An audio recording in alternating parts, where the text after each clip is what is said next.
Hey everyone, and welcome back to the Weekly Awakening Podcast. This is your host, Cosmic Colleen, back with another weekly astrology update. Thank you everyone for all the love on 200 episodes last week. Again, I cannot believe I made it to 200 episodes, and it really is a lot of dedication. I was discussing with a friend who listens to this podcast, a lot of dedication that I honestly didn't even realize I have. I definitely have some motivation and dedication. I have some Virgo placements, but that's always like dedication until they're over it. And I have a Mars in Pisces. And this is something I think because it is something I love and I'm passionate about.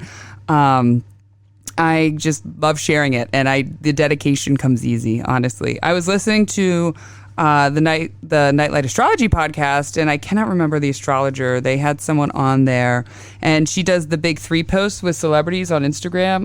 I wish I would have wrote that down. And she also has a sun in her midheaven in Gemini, and she said that she decided to do it because she can't keep this information to herself. And I was like, oh my God. That's me. I have a bunch of Gemini placements up in the 10th house, and I have all this information, and I just have to share it with everyone. I have to share it with the world. I just want to give it away, honestly. I can't even shut up even if I tried to. And I'm like, I love sharing this with all of you. So I just thank you again. Thank you for the beautiful messages about it. I could not have gotten to 200 episodes without all of you and all the energy that you give back to me and this podcast. And, we're going to keep vibing right now. I am loving it. So this week on Wednesday, August 9th, we got Venus retrograde squared Uranus in Taurus, and Venus is in Leo, as most of you guys know. Mercury on the same day will be exalted in Virgo and trine Jupiter in Taurus. So I think that's adding a really nice, a nice touch, like a little bit of a light at the end of the tunnel with this week's transits, which have been a little hard. And it began this past weekend with the Sun squared Jupiter.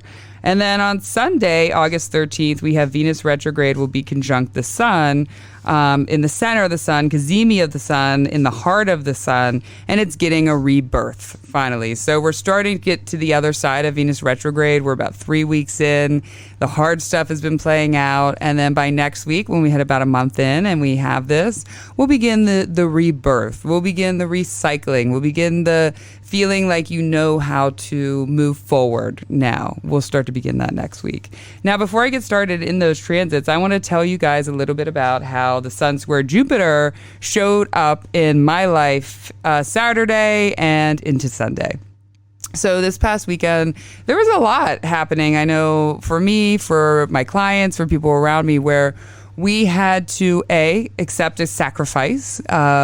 We're willing to take a sacrifice for the greater good of ourselves or the others in the end. And we also powered through some of our stubbornness with spirituality. And that was a lot of the themes. If you followed my TikToks, Cosmic Colleen on TikTok, 1C in the middle, you knew those updates that I added to that. And for me, I have Venus retrograde happening in the 12th house. The 12th house is endings, self-undoing, the subconscious, that deep emotional stuff, that deep emotional energy we don't really see until it's revealed to us, hidden enemies. And it was squaring Taurus, the 9th house, where I have a natal Jupiter. I have no planets natally in the 12th house. And in the 9th house, I have Jupiter natally. And right now I'm having a Jupiter return. And that square, there's been a lot of me seeing, I think I said last week about like the materialistic realm. And there's me seeing like, what is the bigger picture? What is the spiritual purpose? What makes my soul growth? So this past weekend, I really took a good soul growth. I sat with myself. I did a lot of alone time Friday night into Saturday morning and kind of geared up my spirituality.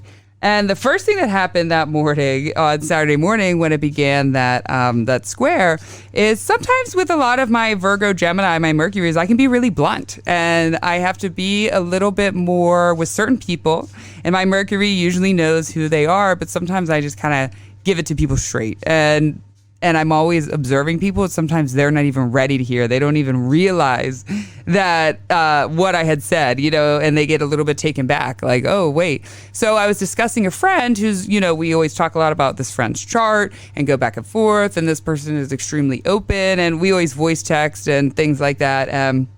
Also intense. And I kind of laid them on with this truth that at first they were like, yo, what the fuck? It triggered them a little bit right away. And I was like, oh my God, I didn't mean to. I had to look at myself, for a second. I was like, how did I put that? Why did I put that? Maybe this person wasn't even ready to hear this truth, because there's someone I do a lot of like reflection and awareness and self-talk with between them and myself. I think I was a little bit comfortable with that, and everything was fine. We worked it out. I was like, oh my gosh, we went back and forth. And the person in the end, and this person has a lot of Leo placements, actually ended up being very grateful. At first, they were taken back, shocked, and there was a little bit, I would hate to say conflict. There wasn't really conflict, but a little bit of back and forth. And they were like, oh my God, I can't believe you said or view that. And then all of a sudden, it went from like, actually, you're right. They were like, you're right. I was like, okay. They're like, I didn't even see it. I didn't want to hear it at first, but now I'm like taking it in, and you're right. So there was a little bit of that conflict, me saying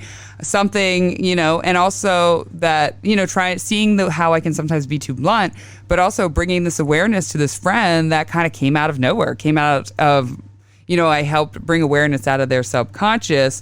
And in the end, the awareness and the spirituality overrided and won over the ego, And because that's really the ego. When we hear something about ourselves, that's the truth, or someone's perception or observation, when we're triggered, what's triggered? Ego. So with this, retrograde, the Venus retrograde, there's a ton of just ego.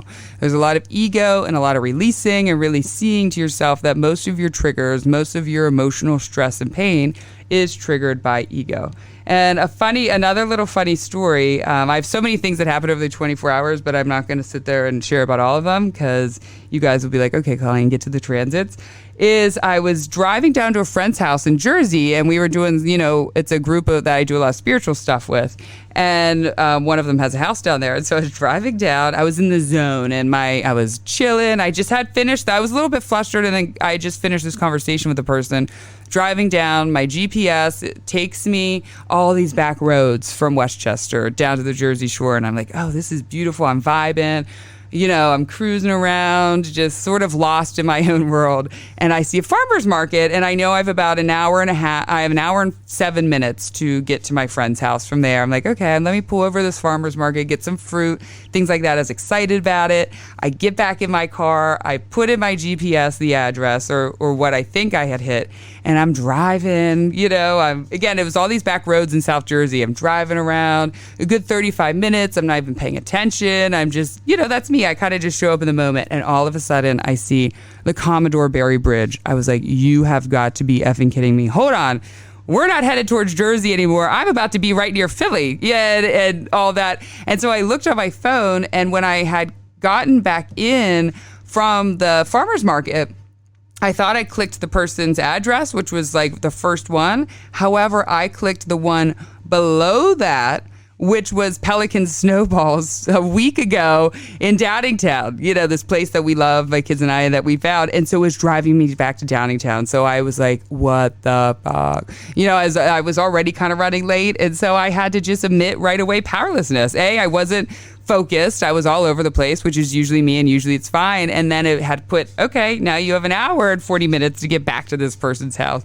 And at that moment, of course, I was like, you got to be kidding me. And then I just said, well, I guess this is how this transit played out. And I laughed, and I went for the rest of the ride, put on some tunes, and just accepted it instead of getting stressed and frustrated or all of those things. I kind of worked on that. I've done a lot of work on those type of things. And I just surrendered to it and let it flow. I was like, I cannot believe you just did that, Colleen. So those are two of the things that showed up for me that weekend. We had a few other things, but those are definitely kind of the funnier ones in that realm. So let's get talking to this week's transit. So in general, Venus retrograde square Uranus, I'm finally, and I emphasize finally, breaking past our ego when it comes to acceptance about love with a partner or that relationship story. Kind of like, why can't I get over this person? Or why am I so attached and I don't want to be? And we finally get that inside scoop with the ego. I remember maybe it was a couple years ago, I sort of had this crush on someone, and this person was a fucktard, you know what I mean? And I could not figure out why I couldn't get this off. I couldn't rid my crush off this person when none of it made sense. And I remember then really, I guess maybe 3.5 years ago, really seeing and diving into and being able to control that feeling inside me. I was like, this is ego, Colleen. Your ego, you're feeling rejected and you're feeling not wanted, and you can usually get whoever you want. And so the universe presented me with this ego thing. And every time I sat there and feeling rejected, I was like, okay, this rejection has nothing to do with me. It's about them. My ego is making it about me. And it is paining the body, and it is adding these stress hormones we don't even realize are coming, and it's also taking away my self-doubt and my power, which Venus retrograde in Leo is about getting our power back and taking back all those things that we lost because someone said this, or someone didn't want us, or someone rejected us. So when this is happening, again, really look at the depth of your ego, especially when you already know it's not about love. It's not about love, so you can't use that love story. Maybe you thought it was about love, but oftentimes the ego is there. The ego is fragile. So when you feel that coming up, like I said, you're finally breaking past that in acceptance and say, all right, it is what it is. I'm not going to let it control my self-esteem. I'm not going to let it even be a thought. And when it comes up, be like, well, that's the ego that's feeling pain. That's the ego that's feeling rejected.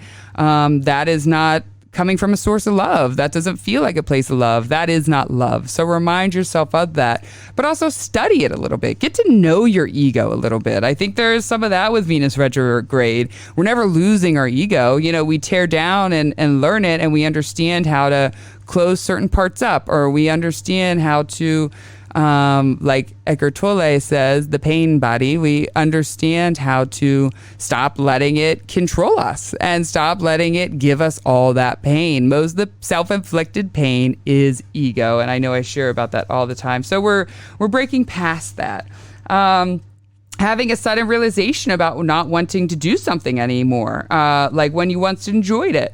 Like, this was giving me lots of pleasure, but for some reason, I just don't want to do it anymore. It's not worth it. Or maybe you do have a reason. Maybe you finally maybe it was something that had turned out to be a little toxic. All of our joys, pleasures, excitements, can sometimes also turn a little toxic or not good for us. Or maybe it's not even about that. Maybe you just realize, hey, I've been playing pickleball for 3 years and I'm over it. I don't want to do pickleball anymore. It could be as simple as that, or it could, you could be out stripping and be like, you know what? Like, I realize that, and again, that doesn't mean if you're a stripper that it's toxic. I think that's a wonderful thing. Lots of people love to strip and do that, but you could also have like, this environment is too toxic for me and it's time for me to get out of that.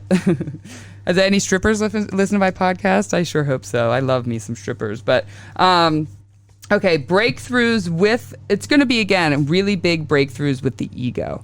You're moving past. Maybe you're at work and you are like, oh, my boss is always saying all this stuff and he's making me feel like this and he's making me feel like that. And then all of a sudden you're like, actually, he's not. I'm making myself feel like that. I'm putting these rejected feelings on myself, and I'm done doing that. I'm just going to let it vibe.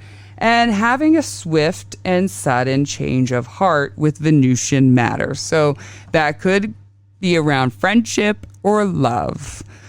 You could say a little bit joy and pleasure, but really with the shift, changes of heart, with Venusian matters. That's what I'm saying. It's going to be a little bit of like, oh, okay, maybe this is not what I wanted, or maybe this is not what I thought it was, or maybe this just doesn't matter anymore. So a swift and sudden change of heart. Uranus brings the suddenness. It brings the out of the blue.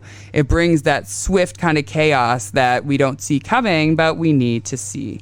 Now on Sunday, like I said, when Venus is in the heart of the sun, Venus retrograde, we're finally getting that rebirth a little bit. We're finally feeling like things are moving ahead. We're finally feeling like we move past some of those ego pain bodies, and we're finally feeling like, okay, now I'm ready to emerge a little bit. And what do I need to do for myself to harness my power, harness my love, to emerge as this beautiful Venusian creature?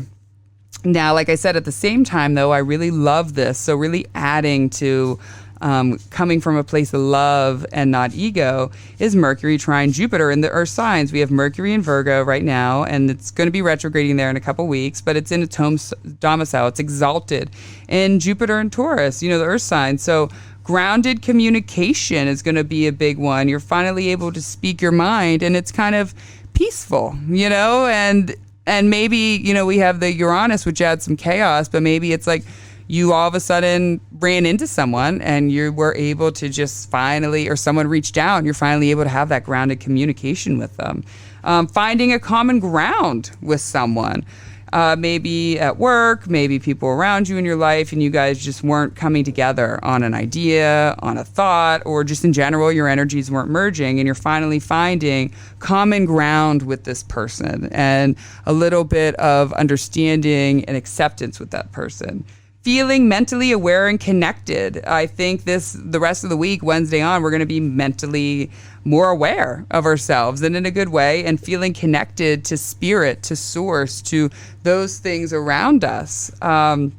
Solid understanding within yourself, or someone else. You're finally understanding or making sense of person, place, or thing. So, but in a really solid way, that really strong, solid energy. So I'm excited about that. Now, I wanted to give 2 placements here, a little bit of an added horoscope. So this is for my Taurus placements and my Virgo placements. You guys are going to be feeling this week the most. So with Taurus placements, there's a real emphasis on a breakthrough.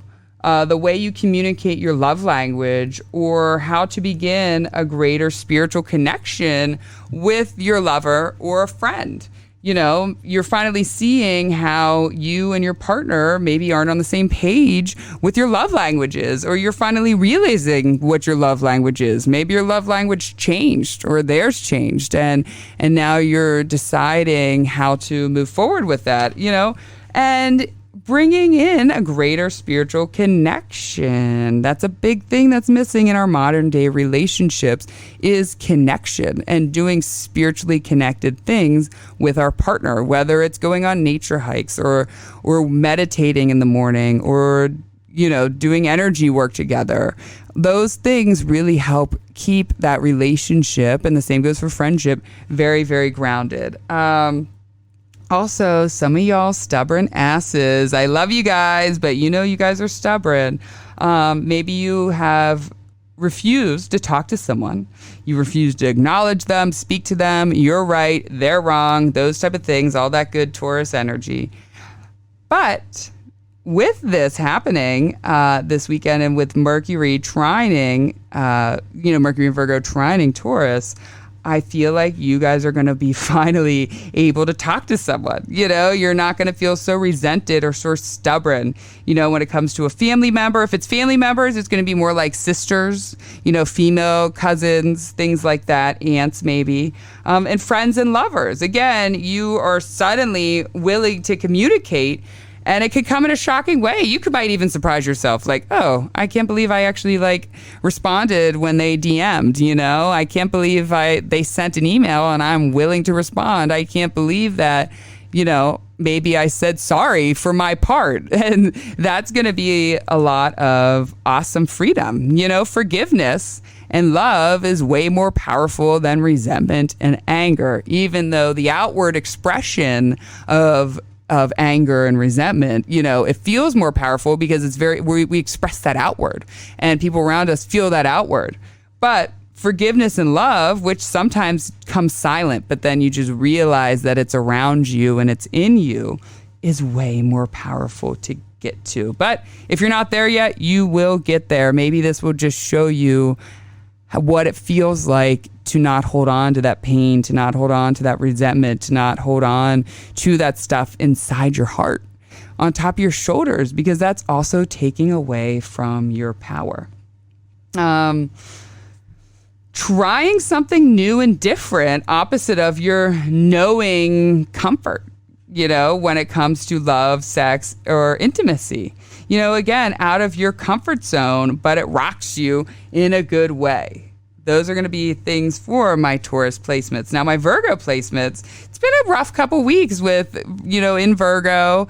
We have had Mercury there, we have Mars there, and it's been going opposite Saturn in Pisces. And this is new because Saturn just moved to Pisces in March. Next year we'll have it again, but it has not happened. So it's definitely slowed us down and stopped our thinking, made us a little bit irritable. And I say us because I'm a Virgo rising, Virgo moon. So a spiritual rebirth is really going to feel strong this week, feeling like you are getting back to health, back to the purity state that we all like to be in. Virgos are often associated with that purity, that Virgin Mary. The archetype is Virgin Mary. So if you look at a lot of Virgos and a lot of Virgo placements, they can get lost, and they can get lost in drugs, alcohol, those things. But oftentimes you'll find them at the core like extremely healthy in some ways. Like they thrive off of making themselves better. They thrive off of making themselves healthier. They thrive on those things. So for my Virgo placements, if you guys have been off, I know I have too, not doing all those things, you're going to be coming back together with that health and having the dedication when it comes to the realignment. So now with Mercury in Virgo, and it's about to go retrograde. We'll talk more about that when that happens, but that's going to be part of the realigning for my Virgos. But you're going to have the dedication with Mars in there to finally realign. The drive, the ambition, the strength. You are setting yourself up for success again. So again, my Taurus placements, my Virgo placements this week, I feel like these transits are going to be the most... you guys are going to feel them the most within your mind, body, and soul. Whew, another good episode. Thank you, everyone, again. 201 episode. Woo! Now we're on our way to 300. I hope everyone has a fabulous week. Again, follow me on social media. I'm back to doing a little more posting. Cosmic Colleen, 1C in the middle. And I hope everyone has a great day. I love you all, and goodbye.